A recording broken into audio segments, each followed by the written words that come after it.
Então, continuando a lição aqui, pessoal. Teve uma interrupção aqui, a gente vai dividir então em duas partes. Agora a gente volta, a gente começou a falar sobre a lição de quinta-feira, né? Ensinar aos transgressores os teus caminhos, certo? Paramos aí. E aí conta que a história de Isaías, né? Depois que Isaías viu o Senhor na sala do trono, lembra da visão de Isaías? É Isaías capítulo 6, né? Depois que o Senhor conversou com Isaías, Isaías estava na sala do trono, na visão dele. Depois que ele foi informado de que a sua iniquidade foi tirada, quando o anjo colocou lá a brasa viva na sua boca, né? Veio um serafim e tirou, né? Brasas vivas, né? E colocou na boca de Isaías, aquelas brasas vivas, tirou do altar lá. Então o pecado dele foi tirado o seu pecado foi perdoado. Ele respondeu ao chamado divino, dizendo: eis-me aqui, envia-me a mim. Isaías 6, 7 e 8. Uma vez que ele estava em paz com Deus, apesar de conhecer suas falhas, ele estava pronto para trabalhar para o Senhor. Isso também ocorre conosco. Como proclamar a salvação aos outros se nós não a recebemos? Só podemos recebê-la pela fé em Jesus e no que ele fez por nós. Lembra da história de Davi? Davi pecou com Betseba, né? Davi, a mulher era casada e ela é esposa do general Urias, o Eteu, e ele chamou Urias, que estava na batalha lá, né? Estava combatendo uma cidade lá. Ele mandou que Abner mandasse Urias para Jerusalém, o marido da mulher com quem ele tinha transgredido, tinha adulterado, e ele fez uma armação e acabou matando Urias. Então Urias, o marido da mulher, morreu, porque a mulher disse para ele: olha, eu estou grávida. Então ele queria que Urias viesse da batalha, coabitasse com a sua mulher, tivesse relações com a sua mulher, para que o filho, quando nascesse, falasse que o filho era de Urias e não dele, Davi. Olha que trama, né?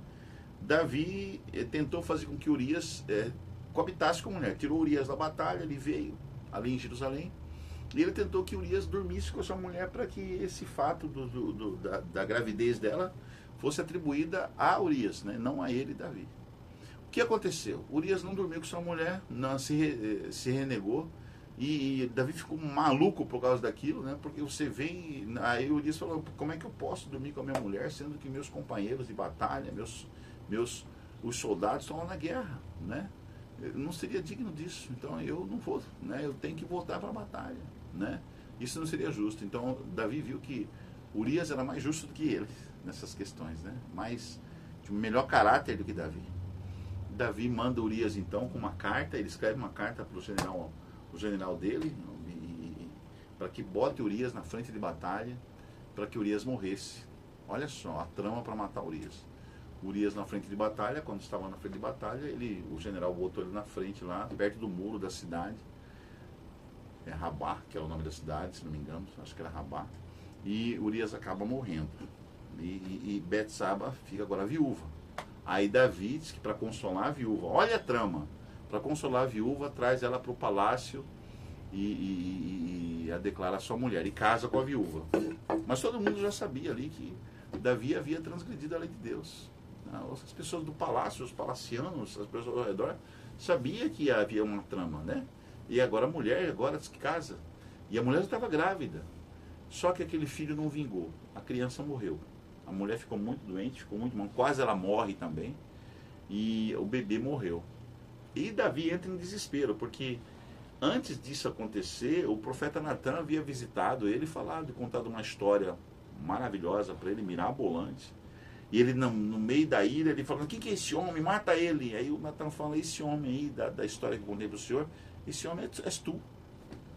Tu, né, o senhor transgrediu, matou um marido, né, e ficou com a ovelha, ficou com a cordeirinha, que é a Betseba, né? O senhor transgrediu a lei de Deus. Então, por causa disso, né, Deus vai fazer vingança, né? Deus não... Aí Davi reconheceu que ele tinha pecado. Davi se arrependeu e Davi teve uma conversão de verdade. E quando a criança dele estava doente: olha, a mulher está muito mal, está passando mal, e a criança morre. Davi viu o pecado, né? Quão horroroso, ele conseguiu enxergar, ele conseguiu ver quão horroroso foi aquele pecado que ele cometeu. Ele caiu em si, né? E ele se arrependeu de verdade e pediu perdão a Deus. E depois que ele pediu perdão a Deus, ele teve um novo relacionamento com Deus, um novo encontro com Deus, né? Continuou com a mulher, lógico, casou com ela, né? Mas ele tinha que aparar a mesma mulher. E aí ele pôde realizar aquele sonho de amor que ele tinha com a mulher, porque é um amor doido, né? Um amor louco, maluco. Depois veio o Salomão, né? Que é o filho dele mesmo, já agora casado com a mulher.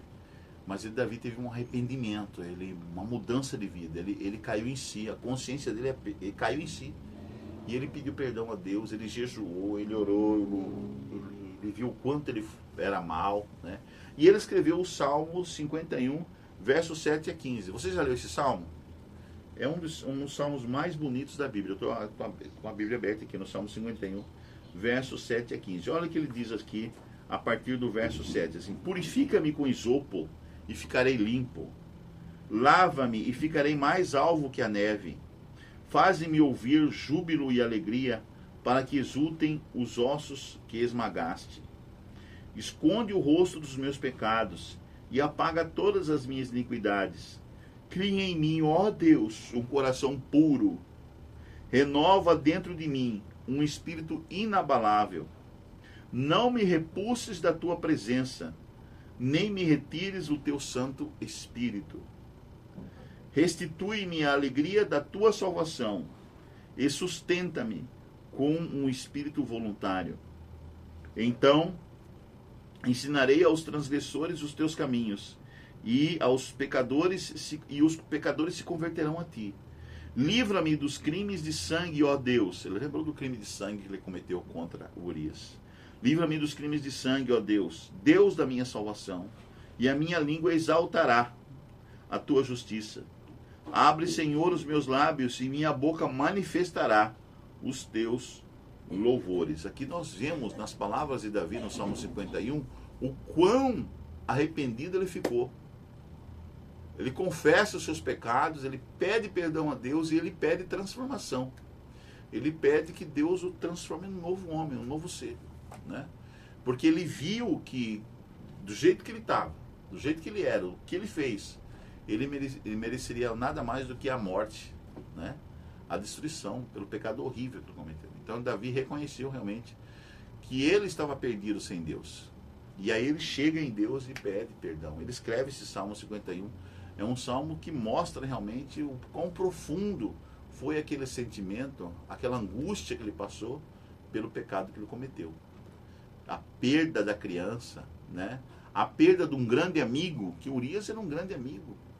Urias era um soldado valente, verdadeiro, né, sincero, um dos heróis, dos 100 heróis de Davi, né, dos generais, daqueles 100 valorosos de Davi. Urias era melhor que Davi. O caráter de Urias se manifestou diante quando ele falou, não, você vai ter só uma mulher. Ele falou, não vou, meus comandados, meus soldados estão lá na guerra contra a cidade.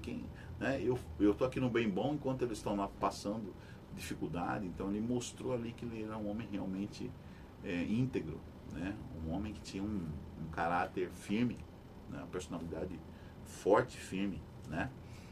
Diante das coisas que era justa, que era certa, né? Digno, né? Então o que Davi prometeu fazer depois que Deus o perdoasse e purificasse do pecado? Segundo o que nós acabamos de ler, que Davi o quê?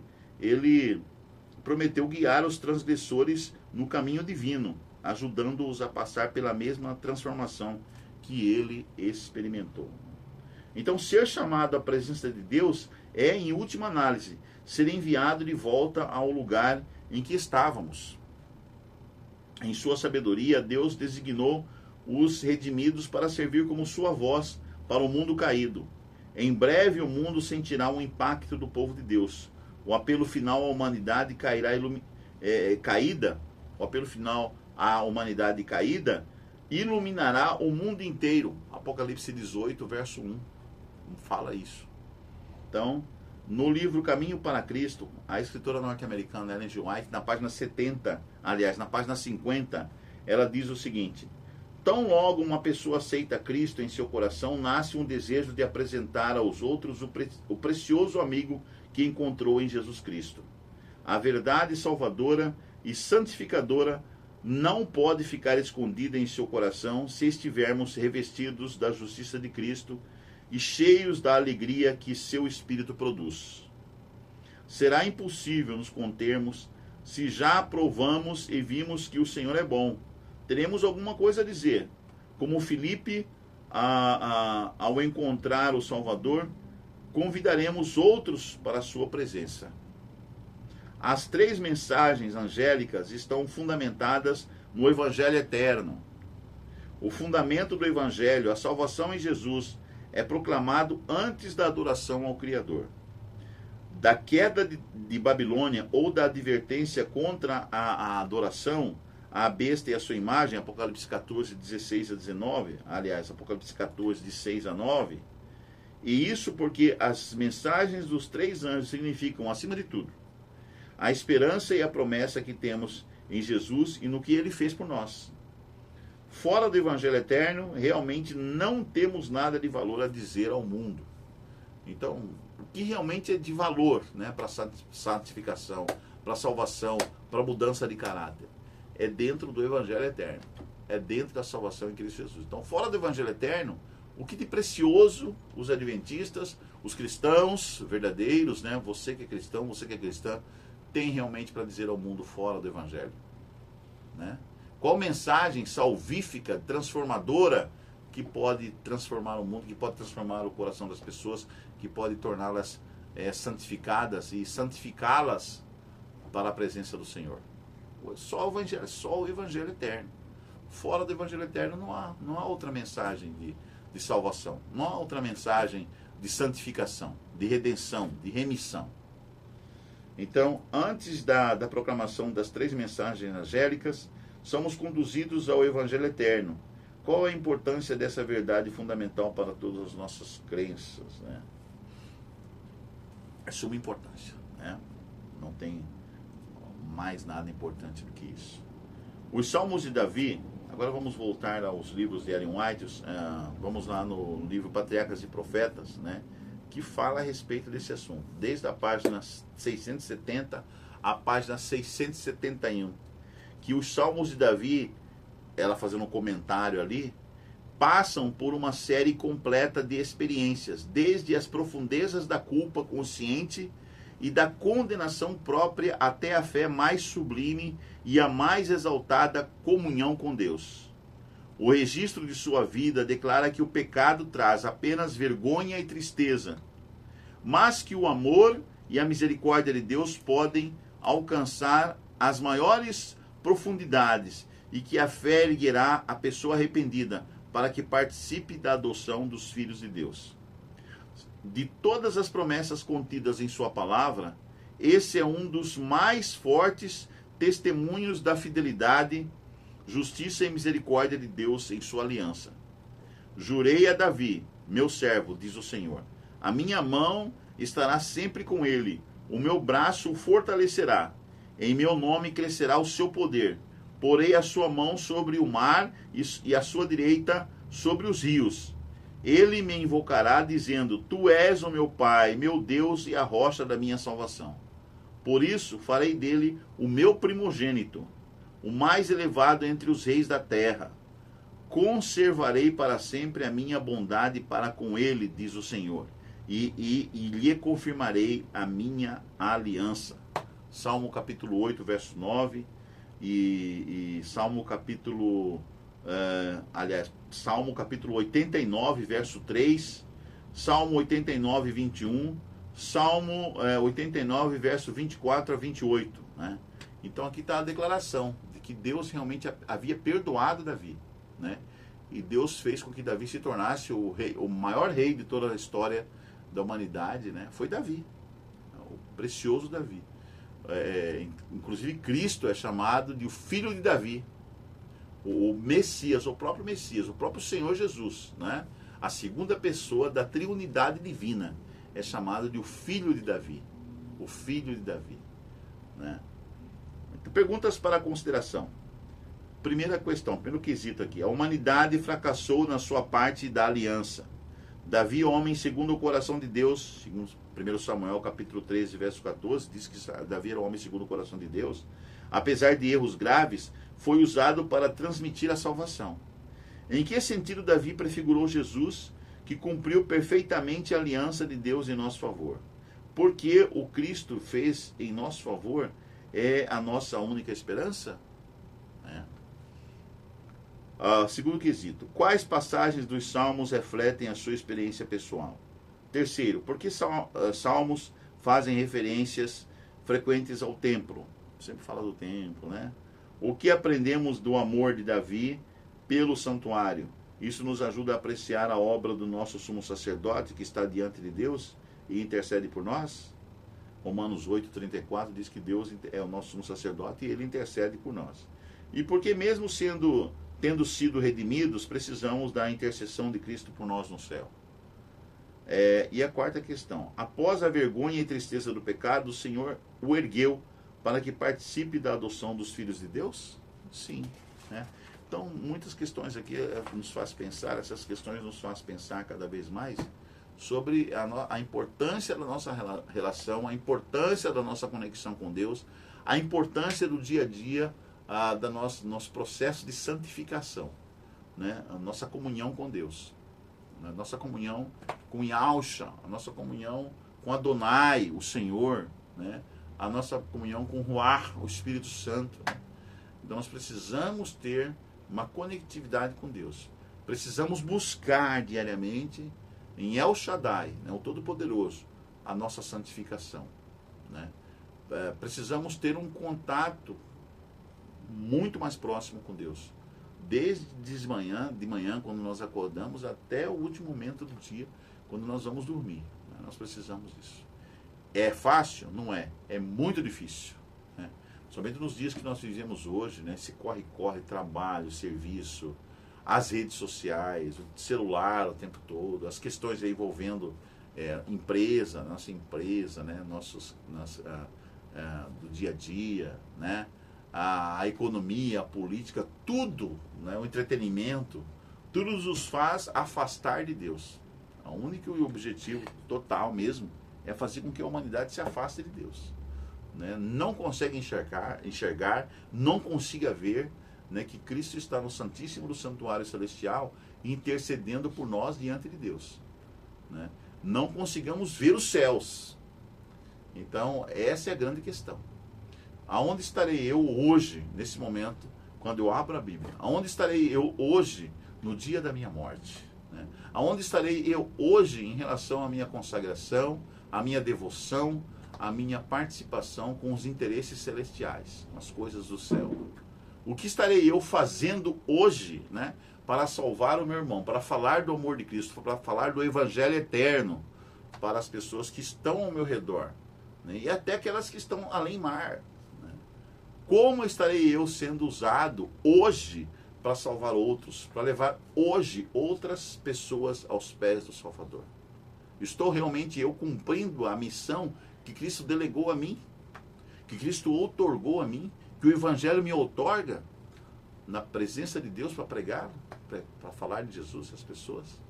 O que realmente eu estou fazendo em relação à minha amizade com Deus? Eu estou aprofundando cada vez mais a minha amizade, a minha intimidade com Cristo Jesus, com o Pai, com o Espírito Santo, com os planos celestiais? Quais são as minhas atribuições e qual é a minha participação hoje no plano de salvação para outras pessoas, para outros seres humanos?